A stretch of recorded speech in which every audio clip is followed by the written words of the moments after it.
Hola, ¿qué tal, Fer? Buenas tardes. Hoy es el 4 de marzo. Estamos en nuestra segunda clase en nuestro curso de permacultura.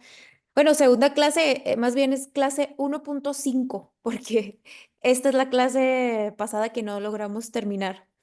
Entonces va a ser la continuación de clase 1 y bueno, ya seguimos con la siguiente, que en la siguiente clase vamos a explorar más profundamente lo que viene siendo la ética, pero con un eje central desde el punto de vista ecológico, ¿verdad? Entendiendo que no existe nada sin nuestros sistemas naturales.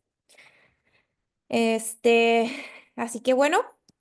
Aquí fue donde nos quedamos la vez pasada, ¿verdad? En la pregunta esta que a mí me gusta mucho incluir, que tiene que ver con el hecho de si me considero a mí mismo un nativo del entorno o si me considero un externo, si me considero un visitante, un turista. Y así como de la misma manera que podemos medio comprender cómo la gente cuando visita un lugar y solamente va a ver, ah, mira qué bonito esto, y se toma la foto y se va, ¿no? A una persona que realmente viaja y absorbe lo que hay en ese territorio, que realmente le interesa la cultura, que realmente le interesa saber cómo es el país. Bueno, esa misma analogía podemos utilizar para hacerme esta pregunta de, ok, yo nací aquí, pero vine nada más a ver, a experimentar cosas, a tener una bonita vida y a pasarla bien, o realmente me interesa conocer de qué se trata este lugar en el que vivo, en el que nací, ¿no? Ahora, si me interesa, entonces ahí puedo ir tramitando, por decir, mi residencia en el planeta como, como nativo. O si voy a seguir con mi licencia de turista. La licencia de turista, pues no le interesa comprender nada de nada, nada más le interesa pasarla bien, ¿no? Entonces, esa pregunta interna, esa reflexión y esa analogía nos ayuda como a ubicarnos, porque si yo decido y tramito mi residencia como nativo, entonces eso es una responsabilidad personal de mantenimiento de este entorno, porque nosotros somos administradores de este entorno. Entonces, me considero nativo, ok, entonces voy a tener licencia para administrarlo, pero si quiero esa licencia para administrarlo, entonces me tengo que capacitar, tengo que educarme, tengo que construir un montón de conceptos, un montón de habilidades, etcétera. ¿Verdad? Entonces, pertenencia es parte base para poder lograr algo, porque si no tengo pertenencia, pues no voy a poder eh, asimilar la conexión que tengo con el entorno. De acuerdo. Ok.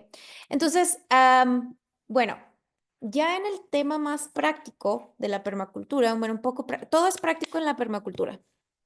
Es una ciencia aplicada, es ecología aplicada, eso es lo que es la permacultura, y se enfoca en resolver problemas. Entonces, está estructurada de una forma súper interesante. Éticas, principios, zonas y sectores, que es lo que vamos a ver hoy, ¿verdad? Ok. ¿Qué viene siendo la ética? Viene siendo un consenso, podemos decir que es un consenso de normas o reglamentos, ¿verdad? Que todos comprendemos como que entra dentro del marco moral del comportamiento humano, ¿verdad?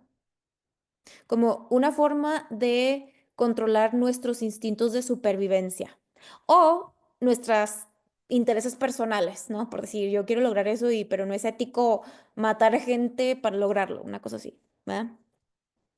Esas son las éticas, es como el punto de vista más que le podemos llamar más conectado a la conciencia, ¿sí? La ética no tiene mucha estructura, o sea, es difícil meter a la ética en una estructura fija, siempre va a ser dinámica, siempre va a ser amplificable, siempre va a estar cambiando, porque tiene que ver con la conciencia. Entonces, y la conciencia en sí misma también siempre está cambiando, ¿verdad? Pero bueno, los principios sí ya vienen, también son muy dinámicos, pero sí ya vienen siendo más específicos. Los principios de diseño, que vienen siendo 12, ¿sí? Son 12 principios de diseño. En esta clase, o sea, de hecho, el curso entero vamos a tocar un principio por clase porque son muy extensos. Em, entonces, Estas dos cosas que vienen siendo los principios, el principio de diseño tiene que ver con directrices o formas que yo voy a utilizar en mi cabeza, conceptos que voy a utilizar en mi cabeza para crear diseños, para crear soluciones respecto de lo que estoy estructurando en mi terreno, ¿verdad? Ya sea la casa, ya sea movimientos de tierra, ya sea dónde colocar la gallina, etc., ¿no? Estos conceptos nos van a ayudar muchísimo para comprender la interconexión de las cosas, cómo colocar una cosa, por qué colocarla ahí, etcétera. Entonces, dice aquí, tiene una relevancia universal. ¿Por qué? Porque no, esto no nada más lo vamos a estar aplicando. Mi perrita. Ya, Katrina, ya. Esto no nada más lo vamos a estar aplicando al momento de diseñar, o sea, porque en mi caso, desde que yo empecé a estudiar todo esto ya se vuelve tu manera de ver la vida en general, o sea, porque ya te das, o sea, se elimina la interrupción del conector entre el humano y su ambiente, ¿me entiendes? Se borra. Te empiezas a dar cuenta que no, nunca estuvimos desconectados y empezamos a recuperar esa conexión. Entonces, esto, por eso es tan importante la parte de la ética, porque tenemos que transformar nuestra forma de pensar para poder volvernos unos buenos permacultores o unos buenos diseñadores. Y de eso se trata esto. Por eso dice que es una relevancia universal, porque lo puedo aplicar a cualquier cosa de mi vida y ya vas a ver por qué. Eh, y bueno, siempre, como hablábamos en la clase pasada, partimos de la noción o del concepto del hecho de que ya comenzamos la transición hacia un futuro de menor consumo energético. Y hablamos de esto, de que no necesariamente esto tiene que ser caótico, no necesariamente esto tiene que ser el apocalipsis, porque al parecer, por ejemplo, China descubrió una gran reserva de torio, que es un elemento muy denso y que puede proporcionar energía, muchísima energía, ¿no? Como el uranio, por decir, pero es menos reactivo. Bueno, tiene muchas promesas el torio. Y puede proporcionar muchísima energía ahorita que ya nos acabamos, nos estamos acabando o ya nos empezamos a acabar los combustibles fósiles, que son la base de nuestra civilización. Bueno, pero el punto aquí es que yo creo que en ningún punto del planeta vamos a volver a tener acceso a la cantidad de energía a la que tuvimos acceso en la era industrial, o sea, desde la revolución industrial hasta el pico del petróleo. Ese segmento de la humanidad ha sido el segmento más loco y caótico de la humanidad. Yo creo que en ningún momento vamos a volver a tener ese tipo de acceso a ese tipo de energía, ¿verdad? Tal vez a otros tipos de energía, probablemente sí. Entonces, esta estructura de la permacultura lo que hace es que nos brinda contención. Es una estructura que nos va a brindar contención en esta transición y en este presente. O sea, ya ni siquiera estamos hablando del pasado, ya estamos empezando a ver las consecuencias de todo esto. Las tres éticas vienen siendo estas, ¿verdad? En esta clase no vamos a hablar a profundidad hasta en la próxima. La próxima clase va a ser pura ética, con el eje centrado siempre en la ecología, ética desde la perspectiva ecológica. Entonces, estas son las tres. El primero, cuidado de la tierra, las otras dos derivan de la primera. ¿Por qué? Porque las personas y los excedentes, pues, parten de la tierra. Cuidado de la tierra. Ahí, la palabra cuidado para mí tiene una connotación bastante cargada, ¿no? O sea, cuidado, como si nosotros fuéramos tuviéramos el alcance de cuidar de un planeta. No, nosotros no, ni es nuestro alcance ni es nuestra responsabilidad cuidarla. Es nuestra responsabilidad comprenderla. ¿Para qué? Para no transgredirla, ¿sí? Para entender sus estructuras y vivir adentro de sus estructuras. ¿Verdad? En ese sentido lo veo yo. Yo no lo veo así como, porque a mí me genera mucha carga esa narrativa que se maneja mucho en la sociedad que es producto del eco-washing, que es que hay que cuidar a la Pachamama, ¿no? Hay que cuidar a nuestra madre y ese tipo de... No podemos ver estas cosas desde lo emocional, porque lo emocional va a nublar lo técnico, va a nublar lo objetivo. Y esto es una cosa seria, porque es la base de nuestra existencia. O sea, este planeta es la base de nuestra existencia.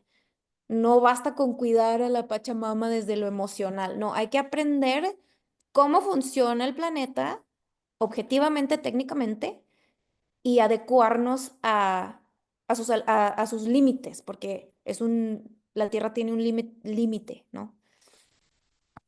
Y eso es una cosa que es característica de nuestra civilización, que precisamente no está respetando los límites físicos de este planeta. Es una cosa muy seria, ¿sabes cómo? Entonces no podemos decir como que ir a hacerle una ofrenda a la Pachamama para que nos trate bien ahí, hacerle un ritual de entregarle frutas. Ok, es bonito, pero eso no sirve de nada. Hay que entender cómo funciona el planeta. Ok, dos. Cuidado de las personas. Ese ya es como estamos hablando de una jerarquía, ¿verdad?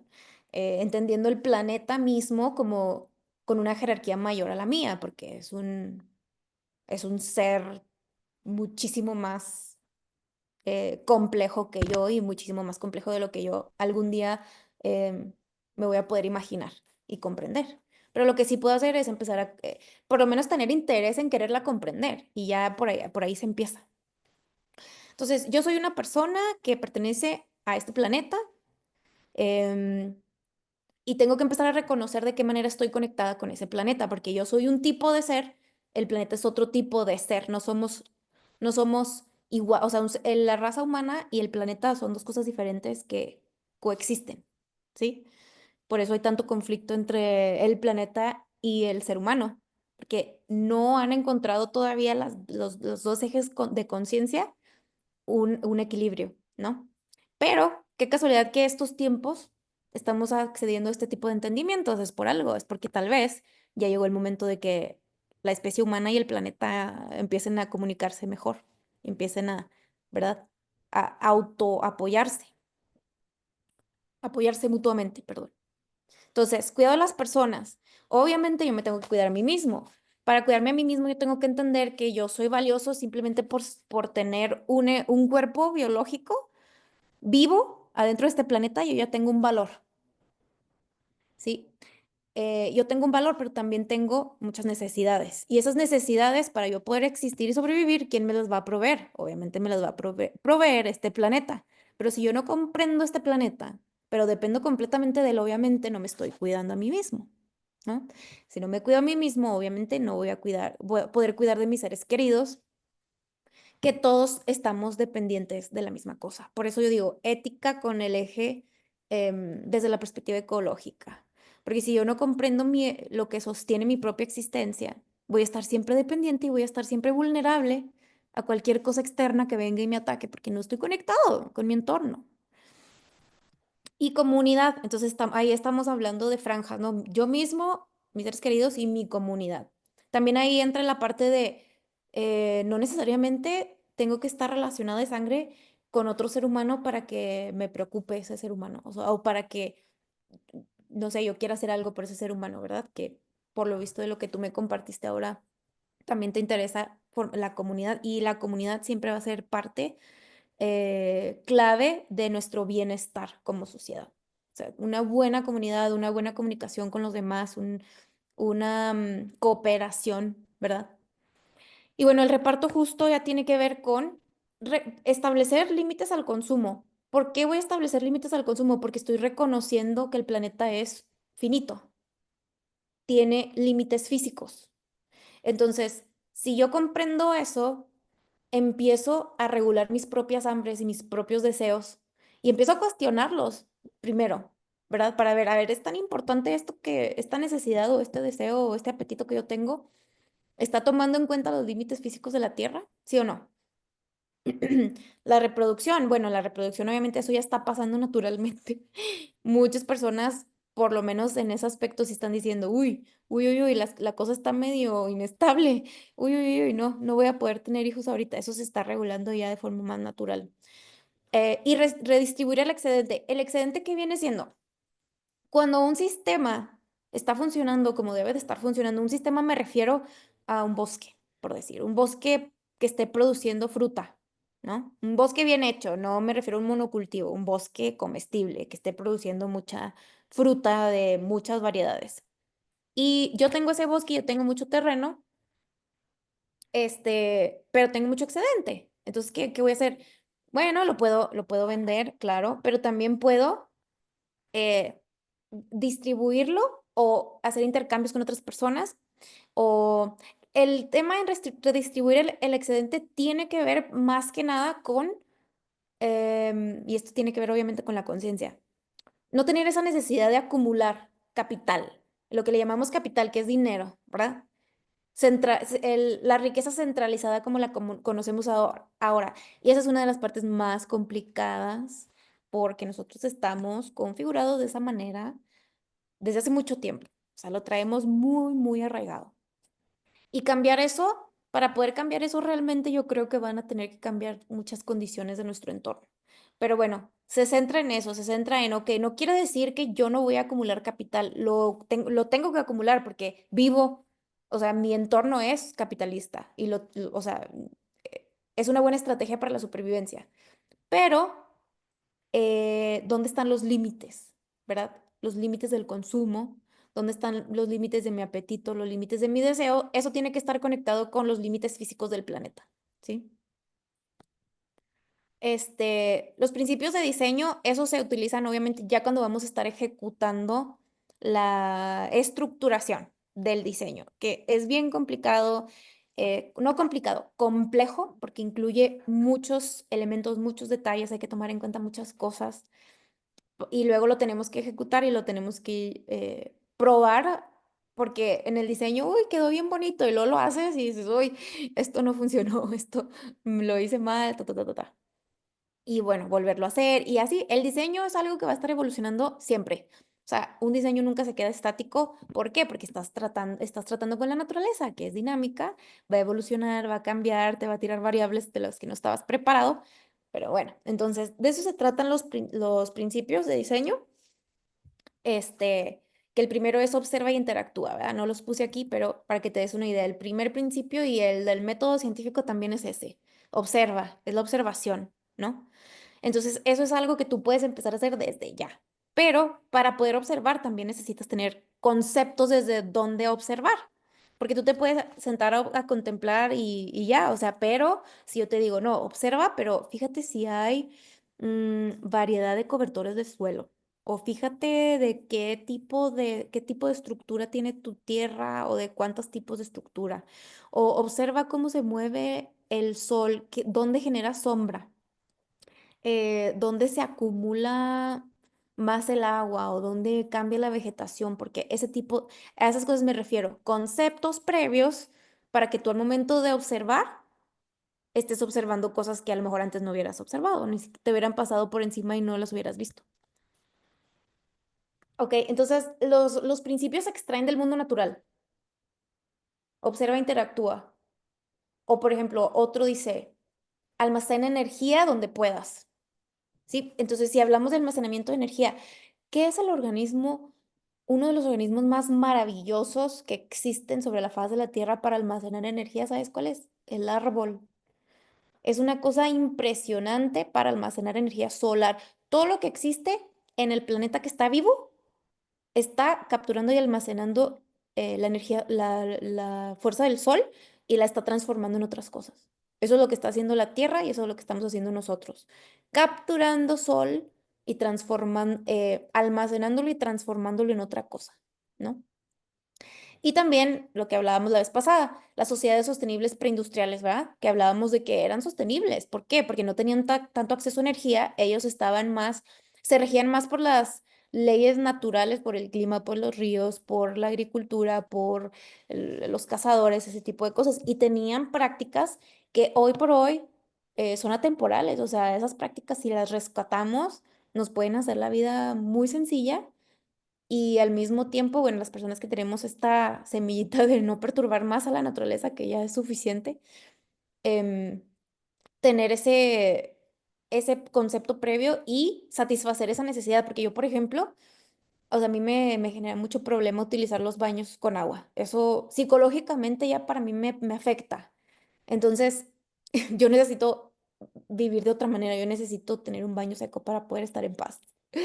Entonces, cosas así, o yo necesito tener, ya es una cosa de necesidad, de que ya hay algo dentro de mí que no puedo, o sea, me explico, como empiezas a entender cosas que ya no te permiten, me explico, o sea, son límites que son naturales y que sabes que tienes que respetar. Aunque toda la sociedad no entiende estas cosas, pero por lo menos ir avanzando de poquito y en tu vida personal, en tu vida doméstica, es donde se empieza. Ese es el lugar más importante. Bueno, desde mi opinión y desde mi experiencia, a mí me da mucha paz, o sea, a pesar de lo que yo pueda hacer por mi comunidad o por donde yo viva, por mi ciudad, siempre lo que me va a dar más paz es cómo vivo yo, cómo aplico eso que yo quisiera ver en el mundo en mi propia vida, ¿no? ¿Algún comment hasta aquí?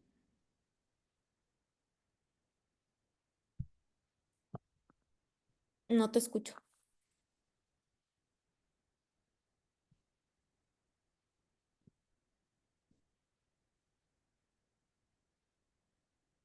No, no escucho, Fer.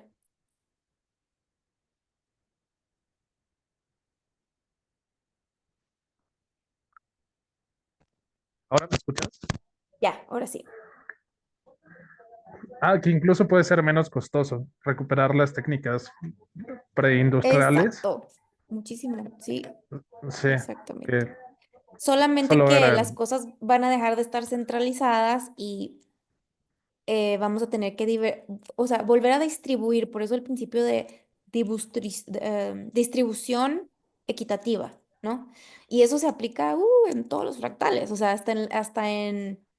es un tema productivo también, porque la producción también está centralizada el capital, está centralizado el poder, está centralizado la educación, todo está centralizado. Entonces, hemos visto que esas cosas no, centralizar de demasiado todo, es como que todo se revuelve y nadie sabe ni qué. Entonces es como volver a redistribuir, es como una reorganización social. Es un camino largo, pero yo pienso que que o sea, es un inicio de ese reorganización social y estructural, ¿no? Yo creo que ya empezó. Entonces, bueno, éticas y principios, ese es el punto de vista ya de más como estructural conceptual, ¿verdad? Bueno, también son así sectores, pero ya es un poco más, se va acercando más a lo práctico. Em, entonces, cuando tú vas a diseñar, o sea, cuando tú quieres preparar un sitio para vivir ahí y que ese sitio, o sea, estar armonizado con ese sitio y que ese sitio te suministre cosas que necesitas, bueno, vas a necesitar estos conceptos. Entonces estas cosas nos ayudan a dar sentido a la variedad de decisiones en el diseño. Ahorita lo que te decía, es complejo, no es lo mismo complicado que complejo. Complicado es así como que, ay, qué difícil de descifrar esta ecuación matemática. Complejo, yo lo veo más como que, uy, la cantidad de detalles que hay que tomar en cuenta y o sea, tener una visión súper amplia de muchas cosas que están interconectadas. Eso es complejo. Entonces yo esto lo relaciono más con lo complejo que con lo complicado, porque es muy intuitivo. Es complejo, pero es muy intuitivo. ¿Por qué? Porque vas recuperando conexión, vas recuperando la conexión perdida con tu entorno. Este, zonas y sectores de que del terreno, zonas y sectores de mí mismo, zonas y sectores de mi cabeza, de cómo pienso, de cómo proceso, de cómo resuelvo, cómo actúo. Por eso esto es aplicado a todas las escalas. Pero si lo aplicamos al terreno, ok, ¿cómo organizo el espacio para que tenga mejor funcionalidad, para que esté más armonizado, para que no me dé problemas, para que más bien yo le esté aportando valor a ese lugar en lugar de saquearlo y extraerle todo el valor que tiene y dejarlo muerto? No, yo soy un componente y soy que es parte del ecosistema. Entonces, ¿qué lugar tengo dentro de ese ecosistema? Yo tengo que buscar cuál es ese lugar. ¿Sí? Y ese lugar es el de custodia. Yo voy a custodiar el lugar, lo voy a administrar, pero ese lugar tiene una inteligencia que es jerárquicamente mayor a la mía. Entonces, yo voy a aprender de ese sistema. De acuerdo. Son geográficas las zonas y los sectores, pero también conceptuales, ¿va? Hemos estado hablando mucho de los conceptos, pero obviamente también lo vamos a llevar al campo de geográfico, al físico, ya del momento de diseñar, que es ahí donde se pone bueno. sea, toda esta previa, haz de cuenta que vamos a codificar previamente y después haz de cuenta que ahorita estás aprendiendo el lenguaje, después vamos a codificar y luego vas a ejecutar el código y a ver cómo te salió. Son 3 fases, pero ahorita estás aprendiendo el lenguaje. Ok. Este, estas cosas funcionan integradas, o sea, se separan para poder ver detalles mejor, pero al final todas estas cosas se interconectan, ¿no? Ok, este es un diagrama que a mí me gusta mucho, que esto se usa mucho en la permacultura, ¿no? Pero se usa de otra manera. Esta es la forma más amplia y global de entender este diagrama.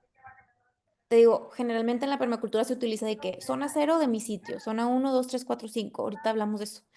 Pero viéndolo desde un punto de vista más como global, viéndolo en las escalas que tenemos, ¿verdad? Entonces, zona cero sería los principios de diseño de la permacultura, que son los conceptos, que es la forma de pensar, ¿sí? Es la forma de ver las cosas, es la forma de resolver, es la forma de procesar. Esa es la zona cero, que es la estructura de mi cosmovisión. Ok, ahora en la zona uno, personal y hogar. Ahí la zona uno es la zona en la cual yo tengo mayor influencia. Yo ahí puedo hacer lo que yo quiera. Es mi casa, es mi terreno, es mi propiedad privada y ahí yo puedo decidir, ¿sí? Entonces es la zona de mayor influencia que yo voy a tener respecto de mi cosmovisión. Sí, la cosmovisión que yo tenga, la estructura que yo tenga para ver la vida, eso voy a hacer yo con esa zona uno, con mi vida personal. Después tenemos la segunda escala, que es el negocio y la comunidad. Esto ya se amplía, se aleja un poco más no sé, el área donde yo pudiera tener más control o dominio o tomar decisiones. ¿Por qué? Porque ya estamos hablando de una escala mayor, donde hay más personas, hay otras cosmovisiones interactuando ahí, ¿verdad? Hay otras formas de hacer las cosas, pero ahí más o menos igual yo puedo seguir teniendo un poquito de influencia dependiendo qué tanto me interactúo ahí. Después tenemos lo biorregional. Biorregional obviamente tiene que decir la región de o sea, la región ecológica a la que perteneces.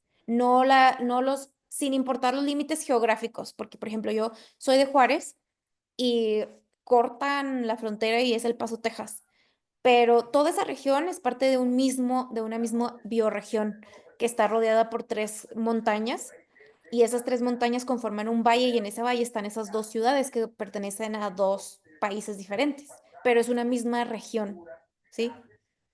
Entonces, eso es lo que es el número 3, es la región a la que yo estoy perteneciendo ecológicamente hablando, o sea, el ecosistema, las denotaciones que caracterizan la zona desde el punto de vista ecológico. Ahora ahí puede que yo tenga más influencia, pero todavía es una zona más amplia. Después tenemos la 4, ok, nacional continental, que ya estamos hablando de, bueno, un continente, ¿verdad? Americano. Y bueno, la quinta es la global. Obviamente en la global voy a tener muchísima menos influencia, pero es muy importante siempre tenerla en mi marco conceptual. Por eso la frase tan famosa de piensa global, actúa local. Esto es lo que este diagrama representa eso. Lo que hablábamos hace unos minutos. Yo tengo que considerar el límite físico de este planeta. Entonces, si yo integro ese concepto a mi forma de pensar, a mi cosmovisión, entonces estoy cumpliendo con esa premisa de pensar global. Pienso global, que el efecto mariposa. Puede ser que bajarle al baño 7 veces al día, aquí en mi zona 1 2 no afecta tanto. Pero si lo ves de manera global, o sea, el problema del drenaje a nivel global sanitario es una cosa espeluznante, es una cosa muy difícil de resolver. Por el caño se van cosas que yo no sé cómo vamos a limpiar. O sea, yo no sé cómo vamos a limpiar eso y a nosotros nos toca.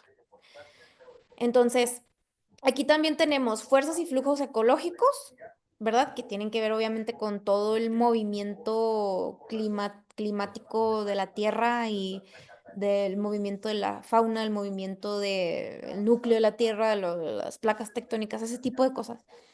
Fuerzas y flujos culturales, todo el dinamismo cultural, todo el intercambio, cómo estamos cambiando socialmente, nuestra forma de pensar, ese tipo de cosas. Y luego lo económico, ¿verdad? Que lo económico es donde más nos pega en el eje de nuestro cuerpo, lastimosamente es lo que más nos importa. Pero eso también es importante. Entonces, fuerzas y flujos ecológicos de afuera hacia adentro, obviamente que depende de qué lugar yo tenga en la sociedad, me va a afectar más o menos eso, ¿verdad? Estos flujos, pues. Entonces, yo voy a poder controlar en mayor o menor medida esos flujos dependiendo de la escala. Sí, obviamente, yo nomás voy a poder controlar estos flujos dentro de mi escala personal y hogar, pero eso va a ir disminuyendo mi control, dependiendo de la escala global. Entonces, esto es una forma de ver las zonas, si lo vemos desde el punto de vista global, pero si lo vemos desde el punto de vista de mi terreno, también lo podemos estructurar en zonas. Eso lo vamos a ver después, ¿ok? Ok, entonces todas estas cosas aplican en todas las escalas posibles, o sea, por eso te digo que es una revolución del pensamiento. Entonces, mientras más me aleje del centro, del cero, de mi propia cosmovisión y mi propia vida doméstica, el poder de influencia va a disminuir, ¿verdad? Pero no significa que las acciones que nosotros podamos tomar ahí, en ese círculo, en esa escala menor, no va a tener efectos. Claro que sí. De hecho, yo realmente creo que a esta revolución debería llamarse la revolución silenciosa. Por eso la revolución de una brizna de paja. ¿Por qué? Porque estas cosas se hacen en tu vida personal. O sea, si nosotros logramos vivir como quisiéramos que el mundo fuera, y todo el mundo hace eso con su propia vida porque es donde realmente tiene dominio y control, y vives como quisieras que fuera el mundo, sí se puede. Por eso yo amo esta ciencia porque a mí me dio esa esperanza de que sí se puede vivir así. Em, entonces aquí volvemos a ver, piensa globalmente, actúa localmente. Y volvemos al tema del pensamiento, o sea, revolución del pensamiento, revolución conceptual, es una forma es una cosa, es una estructura que te va a ayudar a tener pensamiento estratégico. ¿Estratégico en qué sentido? ¿Cómo resuelvo este problema de manera creativa? Inventarme cosas, pero no desde el punto de vista de, uy, innovación tecnológica, wow, el nuevo Einstein, ese tipo de cosas. No. O sea, aquí también son muchos piquetes al ego porque realmente se trata como de, híjole, ¿cómo infiltro más agua aquí en mi plantita? O, ¿cómo le hago para que este cañón deje de erosionarse? ¿Cómo tapo cómo hago que la velocidad del agua se disminuya para que ya no me esté rompiendo aquí, ese tipo de cosas, ¿no? Entonces son estructuras. Ahora vamos a hablar de lo que es la sostenibilidad. Ahí sí te voy a preguntar, ¿qué Sí, claro. entiendes tú por sostenibilidad? Cuéntame. Mm, Pues algo que puede perdurar en el tiempo. No, Ujú, sostenibilidad. Sí, algo que puede perdurar en el tiempo y que no requiere un consumo de energético, tal vez, ujú. un sobreconsumo energético, Exacto, eso o está bueno. Sí, más muy o bien. menos. Sí, entonces ya lo veníamos hablando ahorita. Tiene que ver con los límites biofísicos del planeta. ¿Sí? ¿Por qué? Porque el planeta no es infinito. Entonces, nuestros apetitos, nuestro consumo tampoco lo puede ser. O sea, y ahorita ya estamos viendo cómo tenemos la casa desordenadísima, sucia, tenemos la casa hecha un desastre. O sea, la casa hablando del planeta, ¿verdad? Tenemos la casa, el patio trasero de la casa es, está destruida. Entonces, esto se trata de reconstruir, regenerar, controlarnos a nosotros mismos si queremos seguir existiendo como especie, ¿verdad? Si a mí me gusta mucho mi vida, humana, entonces, pues, de perdido entender dónde vivo y cómo le tengo que hacer para seguir viviendo aquí y, y no pasarla mal, ¿no? Entonces, sí, sostenibilidad tiene que ver con, y esto es una muy buena forma de recordarlo porque el greenwashing le ha dado una idea muy equivocada a lo que es la sostenibilidad, pero tiene que ver con los límites biofísicos del planeta y nuestro entendimiento de eso. Entonces, Holmgren es, ya sabes, te lo presenté la vez pasada, David ¿cierto? Holmgren, es mi profe, yo lo amo, me encanta su mente. Em, entonces, él habla en su libro de todo esto que estamos hablando, que no es un estado fijo. ¿Por qué? Porque la naturaleza es dinámica, es cambiante, es adaptativa, evoluciona, muta, ¿verdad? Las especies mutan, se transforma constantemente. Entonces la sostenibilidad, si está basado en algo que muta, pues también va a ser una cosa muy dinámica que se va a estar adaptando, pero también tiene que ver con la resiliencia. La resiliencia. Esa palabra a mí me encanta porque al momento de ejecutar, ya es que te dije, vamos a aprender el lenguaje de programación, vamos a codificar y luego vamos a ejecutar el código y a ver cómo nos salió. En el momento de ejecutar el código, uno de las métricas que tenemos que usar es la resiliencia. ¿Qué tan resiliente es ese diseño ante los cambios a los que nos estamos enfrentando? O sea, imagínate que vuelve a haber pandemia. ¿Qué tan resiliente es tu diseño para una situación como esa, donde hay escasez de alimentos, donde la cadena de suministros es interrumpida, donde aumentan los costos de los combustibles o la leña o el petróleo, la gasolina, el agua? Deja de haber agua, todo el mundo está en su casa, todo el mundo la está usando y está desesperado y ya no hay tanta agua, entonces está más caro. Ya no hay papel de baño, ya no hay agua para bajarle al baño, ni para bañarte, ni para lavar la ropa, ese tipo de cosas. Entonces, ¿qué tan resiliente va a ser mi diseño ante situaciones como la que ya vivimos en la pandemia? Entonces, eso que dijiste tú en el principio, una sociedad se puede considerar sostenible si es capaz de mantenerse a lo largo de generaciones. Entonces, sí, una sociedad sostenible es algo que puede perdurar en el tiempo mientras satisface sus necesidades. O sea, ¿por qué? Porque yo ya sé, o sea, si estoy poquito despierto, ya no estoy caminando dormido, voy a entender que obviamente la naturaleza, todo lo que yo consumo viene de este planeta, ¿verdad? Entonces, ok, ya estamos así, ahora ¿cómo le vamos a hacer para ajustar todo el desastre que hemos hecho, ajustarlo a los límites del planeta? Sin provocar colapsos ecológicos o degradación a largo plazo. O sea, ¿qué sentido tiene eso? Eso es súper egoísta, ¿no? Decir, voy a destruir esto para yo ganarme una millonada y pasarme la chida en esta vida y luego, no sé, dos, tres, cuatro generaciones adelante, ve lo que tienen que vivir. O sea, bueno, nosotros ya somos parte de esa generación que estamos viviendo muchas de las consecuencias de las decisiones que tomaron personas que vivieron antes de nosotros. Estamos heredando, ve lo que estamos heredando, por eso ya no queremos reproducirnos, ¿no? Entonces, esto también tiene que ver con trabajar ese desinterés y decir, ok, sí, yo me la voy a pasar chida aquí, pero yo también quiero que las personas que vengan después de mí digan, esta persona ayudó a que yo pudiera vivir en este planeta de una buena manera, o sea, no me heredó problemas, ¿no? Más bien le heredamos soluciones, le heredamos algo en un buen estado, ¿no? Esta es la comisión Brundtland del 87 que tuvo varios decretos, que fue liderada por una ex primera ministra de Noruega, que entiendo que Noruega tiene muy buena legislación en materia ambiental. Y no solamente que tiene buena legislación, sino que la aplica, porque el tema no es legislar la ley, sino aplicarla.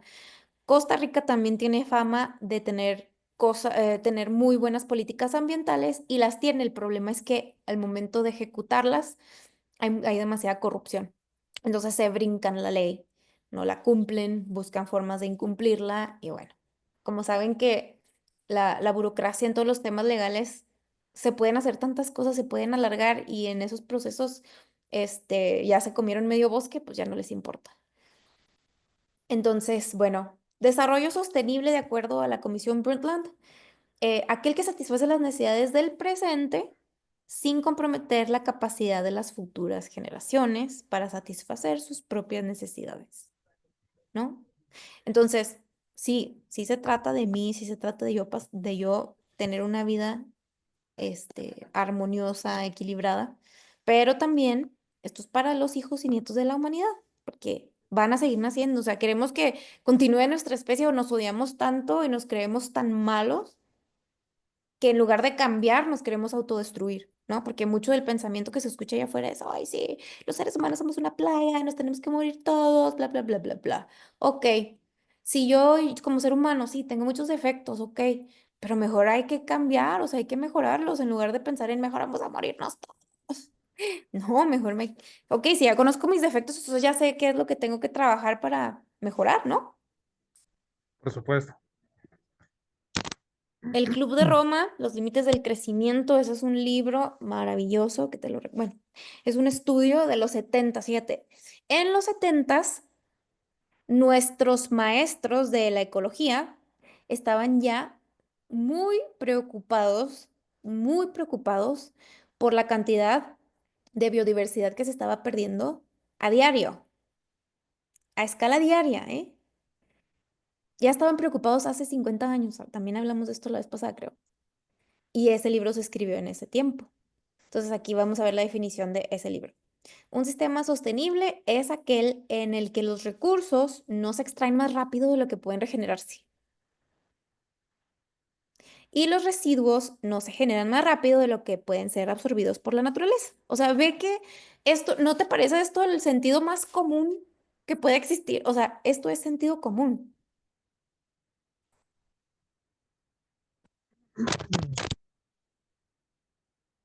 Ay, no te oigo. Ahora Ya, sí, ahora ya. sí. Sí, me gustó también esta definición, sobre todo porque abarca esa parte de los residuos Ujú. y creo que es ahorita un problema que es una constante y que pues luego no se toma en cuenta. Creo que ya Claro. los llevan al espacio. Sí, imagínate.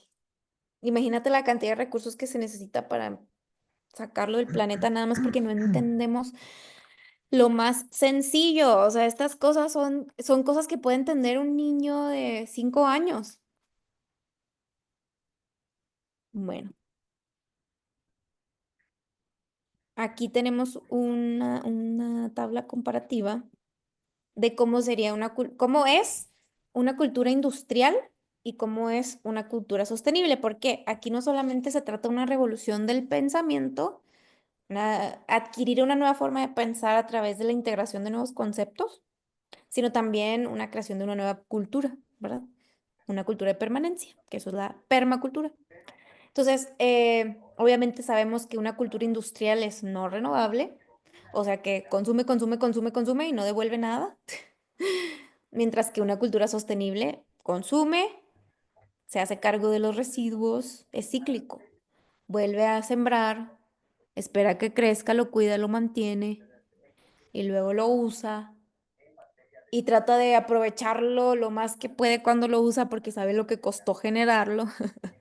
Y ya, es un ciclo que no se rompe.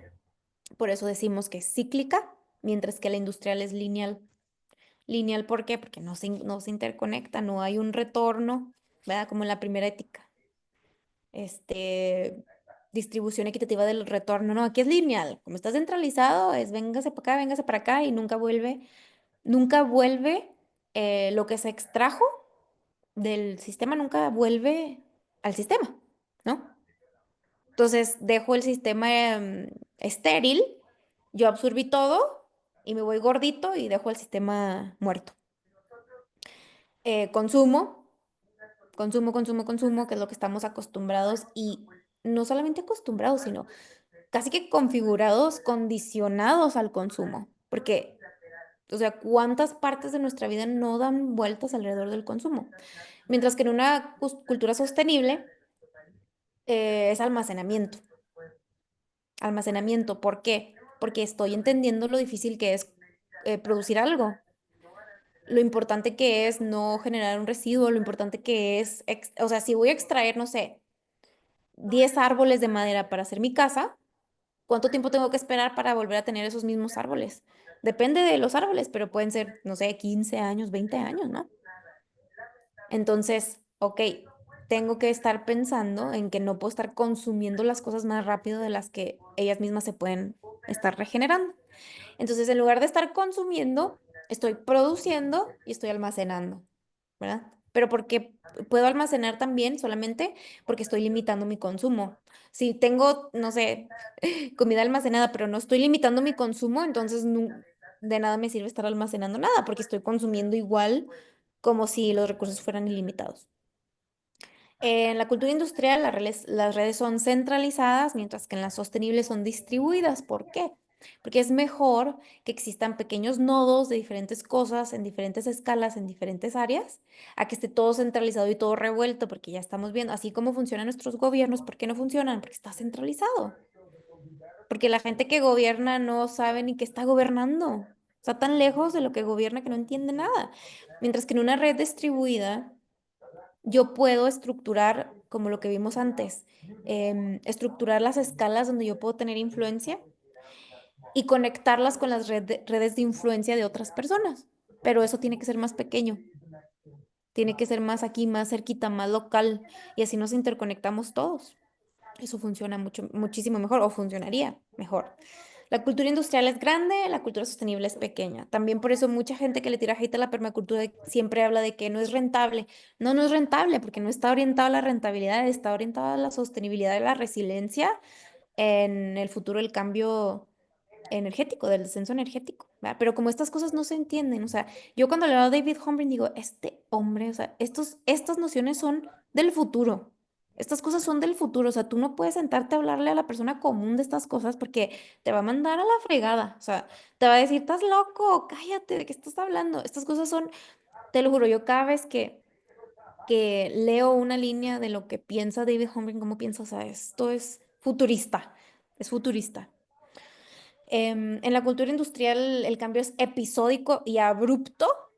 Es como que, no sé, recesiones o se cayó esto el mercado, que los cambios de gobierno y cambios así episódicos abruptos. Mientras que en una cultura sostenible es una estabilidad rítmica porque es rítmica, porque estoy conectado con los patrones de la naturaleza. Entonces, si estoy conectado con los patrones de la naturaleza, entonces voy a tener una cierta anticipación ante un posible cambio. ¿Por qué? Porque estoy conectado al ritmo de la naturaleza. Entonces voy a estar anticipando los cambios y voy a poderme estar preparando para ellos. No me van a agarrar con los calzones abajo y, ay, no sé, tembló en la Ciudad de México y yo estaba bañándome y, ¿sabes cómo? Así, ese tipo de cosas. La cultura industrial es reduccionista, la cultura sostenible es integrada. Reduccionista en el sentido de que te, te, te pone a especializarte tanto, tanto, tanto. O sea, si te fijas, las últimas profesiones ya son súper especializadas, que ya no conectan nada con nada. O sea, no sé, el especialista en la uña del dedo gordo del pie. Y ya, o sea, te duele el dedo gordo del pie y te quiere cortar el pie porque nomás entiende el dedo gordo. En cambio, una cultura integrada siempre va a tratar de tener una perspectiva sistémica. Hablamos del pensamiento sistémico, ¿verdad? Una perspectiva sistémica de las cosas, de cómo, sí, es bueno separarlas para ver los componentes de la cosa, pero yo no puedo dejar de ver nunca la cosa completa, ¿no? Como el planeta mismo. Sí, vemos un pedacito del planeta, pero hey, tienes que pensar global, o sea, tienes que pensar desde esa perspectiva sistémica planetaria y luego de ahí trabajar hacia tu núcleo interno. Cultura industrial masculina, cultura sostenible femenina. Masculina porque es como de consumo, de rapidez, de eficiencia, ¿no? La femenina es más de recepción, de calma, más espacial. La masculina es más de tiempo rápido, pra. La femenina es más espacial, ¿verdad? No le preocupa tanto el tiempo, está conectada con los ciclos. Es más, el femenino recibe y conserva, transforma, mueve. El masculino es, vamos, vamos, vamos, sí, sí, sí, competencia, competencia. Ujú, Femenino es, hay que cooperar. cierto. ¿Ya? Ok. Entonces, bueno, a diferencia de lo que veníamos hablando de la definición de la sostenibilidad, la cultura industrial pues es todo lo opuesto a la sostenibilidad. Todo lo que conocemos como civilización es totalmente opuesto a lo que es la sostenibilidad porque tiene que ver con el consumo acelerado de recursos. Prioriza el crecimiento económico sobre la sostenibilidad. O sea, imagínate lo que van a pensar las futuras generaciones de esto. De decir, la gente, mis ancestros priorizaron hacer dinero y acabarse con el planeta y autodestruirse que más bien tener, esperarse poquito, o sea, guardar la calma, bajar la velocidad y ponerse a pensar, si me gusta mi vida, entonces, ¿cómo la cuido? ¿Cómo cuido mi vida? ¿Cómo le hago? ¿Verdad? Cultura sostenible se enfoca en la regeneración, resiliencia, estabilidad, ¿sí? Priorizar la estabilidad. Y cuando hablamos de estabilidad también se puede hablar en muchos niveles, ¿verdad? Pero si estamos hablando de una estabilidad física, que es la más importante, porque sin estabilidad física todo lo demás se mueve, ¿qué me va a dar estabilidad física? Pues psicológicamente, si yo sé que tengo agua para 3 meses, y son los 3 meses de sequía, si yo sé que tengo ahí comida almacenada, si yo sé que tengo ahí semillas, si tengo tierra fértil, sé que llueve, eh, sé que estoy produciendo mis propios fertilizantes, que tengo un pollito ahí que me da un pollito, una gallina que me da huevos. Ok, eso le da mucha estabilidad a mi psicología. Eso, creo que también lo hablamos la vez pasada y lo voy a repetir siempre. Eso calma a nuestro instinto de supervivencia. Entonces, ¿qué consecuencia tiene eso? Una mejor calidad de vida. Entonces, el descenso energético, yo siempre que lo menciono, la gente se me queda viendo así como que estás loca, o sea, o cállate, o no sabes de lo que estás hablando, ¿no? Pero el descenso energético es un concepto que tenemos que tener siempre presente. Lo tenemos que tener siempre presente, porque es una realidad y es un proceso largo, ¿verdad? No es algo que va a pasar de la noche a la mañana, no, es algo que ya está sucediendo y es un proceso largo y que tiene una magnitud grande. Entonces, si tenemos ese concepto y lo comprendemos, entonces eso va a definir un poco nuestro rumbo, tanto de nuestra vida y de nuestra cultura, porque siendo estas ideas tan radicales, les llamo yo, entonces las acciones también van a verse así al momento de ejecutarlas y la gente las va a ver. Y no sé si te ha pasado, pero yo he hecho cosas o aplicado cosas que cuando ya las ejecuto y las ven hechas, la gente dice, wow, wow, yo quería hacer esto, yo siempre quise hacer esto, pero no sabía cómo empezar. Esto es lo que yo estaba buscando, esto es lo que yo quiero hacer. Cuando ya lo ven hecho, se identifican. Pero lo que pasa es que el camino para hacerlo no es mágico, o sea, es conceptual, se tiene que construirlo, el camino se tiene que construir para llegar a ejecutarlo y que funcione. Pero cuando se ve funcionando y la gente lo ve y dice, wow. Entonces nosotros no nada más vamos a estar afectando nuestro propio rumbo, sino muy probablemente el de nuestra comunidad. Este, entonces, si nosotros seguimos con el consumo que traemos ahorita, este, si continuamos así, es muy probable que vayamos hasta a nuestra autodestrucción. O sea, también porque siempre se habla de lo tecnológico, de que la tecnología nos va a salvar y no sé qué. Ok, pero ¿de dónde sale la tecnología? También sale de la tierra. O sea, hay que volarse montañas, hay que volarse mares, hay que volarse todo para sostener el ritmo que lleva la civilización.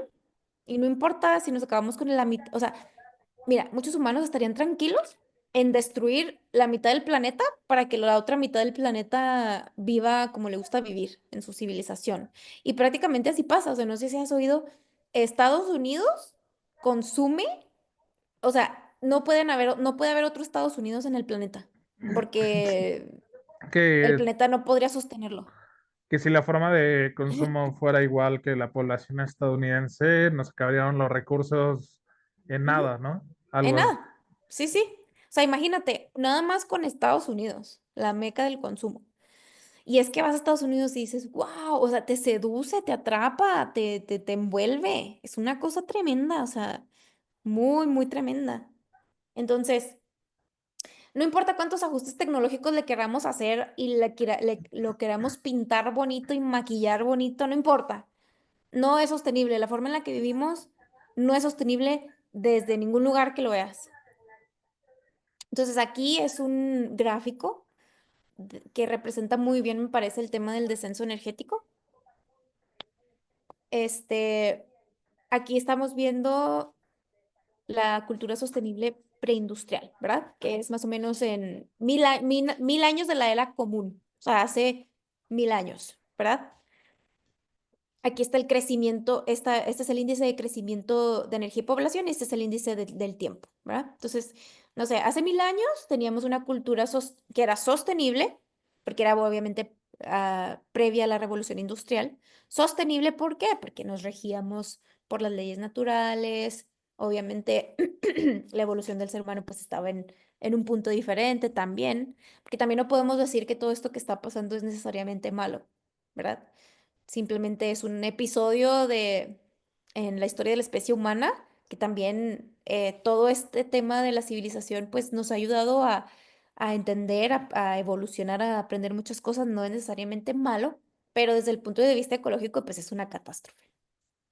Después, hace 500 años más o menos, empieza la cultura del crecimiento, ¿no? Porque empiezan a haber otros hábitos, empieza a haber acceso a más energía, empieza a haber también una evolución en la forma de pensar humana, tal vez se empieza a combinar ese instinto como más avanzado del ser humano con el del animal, ¿no?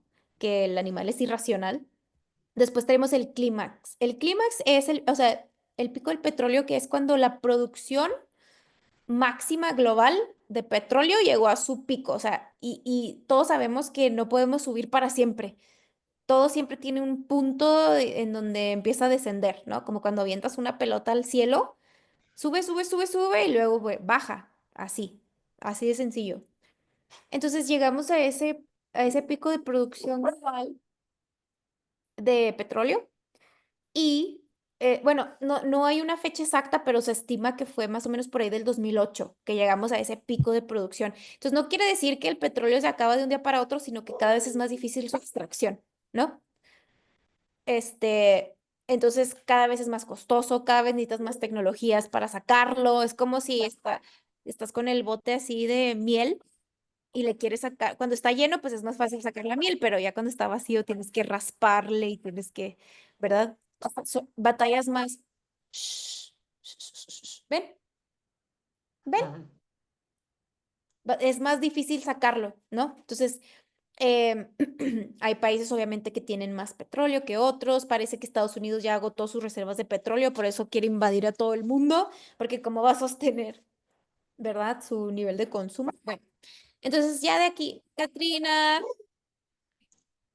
Déjame les abro.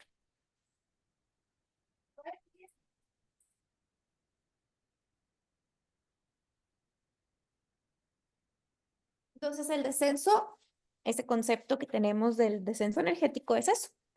Pasamos el pico de producción global del petróleo y empezamos a una época de menor acceso a la energía porque se va a volver más cara. Para empezar, ya es más cara. O sea, por eso ahorita todo es más caro. Todo depende de eso. Este, y ahí es donde ya entra la permacultura que nos provee con esa estructura para que no entremos en pánico, prácticamente. Y bueno, así lo proyecta Humphrey, ¿no? 2500 años de la era común, ya estaríamos otra vez aquí.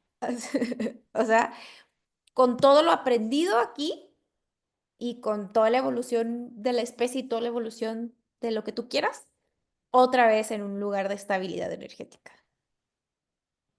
Entonces ahorita andamos como por aquí. Entonces, sí, todo esto tiene que ver con trabajar con ella y no en su contra, porque sería estúpido. Es, es estúpido. O sea, Es, destruir lo es que... estúpido y lo malo es que hay algunas personas que se les hace normal ser estúpidas. Perdón, perdón. Exactamente, porque no tienen lo que le llamamos conciencia, Claro. la O tienen la sin usar. tienen, bueno, no la tienen. Te iba a comentar que la tienen a su beneficio, pero no sería, o no sé si sería ser conscientes al 100%. Ujú, exactamente. Entonces, pues ahí ya termina. Esa era la clase que nos faltó ayer. Ayer, no, la vez pasada. Sí, ¿cómo Genial, es? perfecto. Está muy bien tener estos principios éticos y Sí. son Y buenos bueno, fundamentos. exacto, ahorita fue como nociones todavía, porque esta presentación era como la introductoria del curso entero, ¿no? Entonces, te dije más o menos de lo que se va a tratar todo lo que vamos a continuar estudiando, pero lo vamos a ver más a fondo. O sea, por ejemplo, la próxima te digo, vamos a ver solamente éticas y está padrísimo, está súper interesante, porque realmente, te digo, te ayuda a empezar a ver la vida desde otro lugar, totalmente diferente. Claro. Sí, entonces, bueno, lo que vamos a hacer ahorita es que voy a revisar tu formulario, lo voy a pasar a Drive y luego te voy a Ok, agregar otro pedacito para que lo vayas rellenando y ahí vamos trabajando en él. de acuerdo. Igual hago las correcciones que faltaban por ahí. Ujú, perfecto, Fer. Bueno, pues entonces nos ponemos de acuerdo para la próxima clase. De acuerdo. Pues encantado con la clase y pues otra vez gracias por toda la información y por poner tanto entusiasmo Mm, en esto que hace mucha falta. Entonces, así es. pues Sí, sí, hace mucha falta, la verdad. sí, más No, no, y personas. gracias a ti, porque como siempre te lo digo, o sea, no hay emisión sin recepción. La recepción es algo muy importante que no se encuentra en muchas personas, la verdad. Y algo que yo siempre digo, a mí me gustan las semillitas, o sea, con que esté la semillita, con que esté el interés, ya con eso se puede trabajar y se puede hacer algo muy grande. Entonces, también por eso, muchas gracias. No, pues encantado, Denise. Gracias Bueno, igual. Fer, que tengas Bueno, bonita noche. igual bonita noche. Hasta la Ok, próxima. ok, bye bye. Bye bye.